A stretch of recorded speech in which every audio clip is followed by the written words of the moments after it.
সুন্দর দেখাচ্ছে আপনাকে, এই কথা বলবার সাহস জীবনে হলো না। জীবনও তো শেষ হলো প্রায়।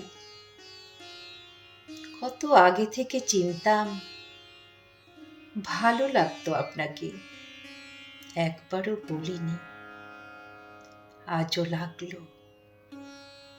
খেয়ালই করিনি কেউ ১.৫ ঘন্টা দাঁড়িয়ে দাঁড়িয়ে কথা বলছি রাসবিহারী মোড়ে।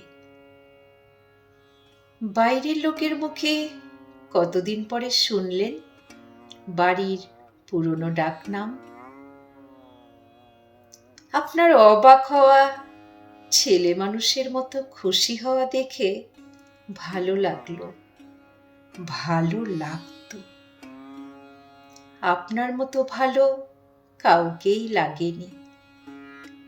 কত কত দিন আগে থেকে বলিনি তখন, আজ বললাম।